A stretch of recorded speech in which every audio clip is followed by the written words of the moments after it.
ये आकाशवाणी गोरखपुर है। अब आप सुषमा श्रीवास्तव से क्षेत्रीय समाचार सुनिए।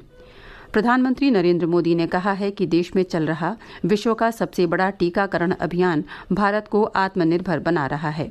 प्रधानमंत्री ने वर्चुअल माध्यम से वाराणसी के कोविड टीकाकरण अभियान के लाभार्थियों और स्वास्थ्य कर्मियों से बातचीत के दौरान ये बात कही।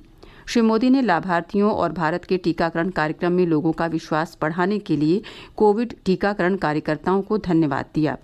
प्रधानमंत्री ने कहा कि स्वास्थ्य कार्यकर्ताओं ने टीकाकरण अभियान के पहले चरण में खुद टीके लगवाकर निर्णायक कदम उठाया है। प्रधानमंत्री ने बातचीत में टीका लगवाने वाले स्वास्थ्य कर्मियों से पूछा कि उन्हें टीका लगवाने से कोई परेशानी तो नहीं हुई।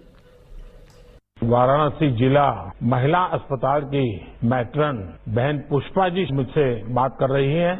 पुष्पा जी नमस्ते। प्रधानमंत्री जी को मेरा नाम पुष्पा देवी है। मैं जिला महिला चिकित्सालय में मैट्रन के पद पर कार्यरत हूँ सर, और मैं 1 वर्ष से मैट्रन का कार्य देख रही हूँ। मैं कोरोना की वैक्सीन के लिए सबसे पहले अपने स्वास्थ्य कर्मियों की तरफ से आपको बहुत बहुत धन्यवाद देना चाहती हूँ, इस नाते कि सबसे पहले आप द्वारा स्वास्थ्य विभाग को चुना गया है और पहले चरण में 16/1 को सबसे पहले वैक्सीन मुझे भी लगाया गया है। मैं सुरक्षित महसूस कर रही हूँ। रानी जी नमस्ते। सर, मेरा नाम रानी कुंवर श्रीवास्तव है। मैं डिस्ट्रिक्ट वुमेन हॉस्पिटल में एनएम के पद पे 6 साल से कार्यरत हूँ। अब तक कितने वैक्सीन दिए हैं आपने पूरे 6 साल में? एक दिन में कितने देते होंगे? सर, एक दिन में हम लोग करीब 100 इंजेक्शन लगाते हैं। सर, मुझे इस बात की बहुत खुशी है। मैं अपने आप को बहुत खुशकिस्मत समझ रही हूँ कि मुझे कोविड-19 जैसी भयानक बीमारी का वैक्सीन लगाने का अवसर मिल रहा है। मुख्यमंत्री योगी आदित्यनाथ ने आज लखनऊ के डॉक्टर राम मनोहर लोहिया आयुर्विज्ञान संस्थान का भ्रमण कर वहां हो रहे कोविड टीकाकरण कार्य का निरीक्षण किया।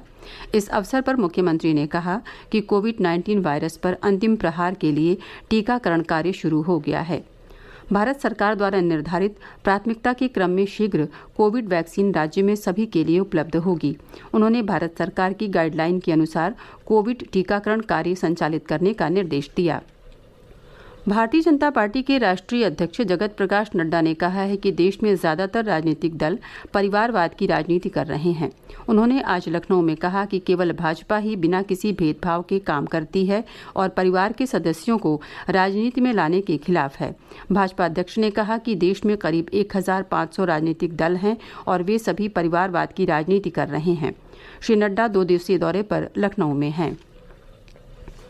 केंद्रीय अल्पसंख्यक मामलों के मंत्री मुख्तार अब्बास नकवी ने बताया है कि मंत्रालय देश के दस्तकारों शिल्पकारों के स्वदेशी उत्पादों को बाजार उपलब्ध कराने के लिए 24वें हुनर हाट का आयोजन कर रहा है।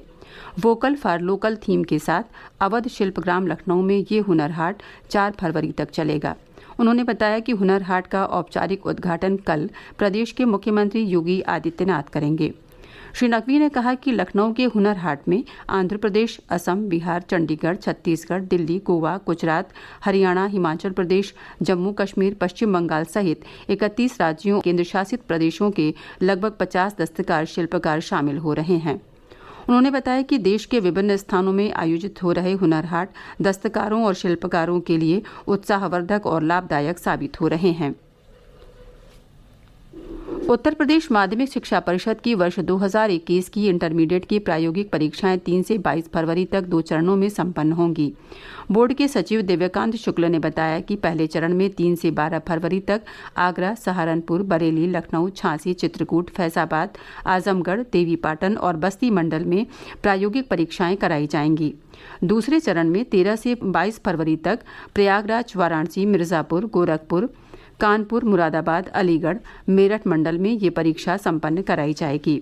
श्री शुक्ल ने बताया कि इंटरमीडिएट परीक्षा के लिए पंजीकृत समस्त संस्थागत तथा व्यक्तिगत परीक्षार्थियों के अनिवार्य विषय योग, खेल और शारीरिक शिक्षा की प्रायोगिक परीक्षाएं विद्यालय स्तर पर प्रधानाचार्यों द्वारा संपादित की जाएंगी। बोर्ड सचिव ने बताया कि हाईस्कूल की प्रायोगिक परीक्षाएं पिछले वर्ष की तरह विद्यालय स्तर पर आंतरिक मूल्यांकन के आधार पर संपादित कराई जाएंगी। मुख्यमंत्री योगी आदित्यनाथ ने सुप्रसिद्ध भजन गायक नरेंद्र चंचल के निधन पर गहरा शोक व्यक्त किया है।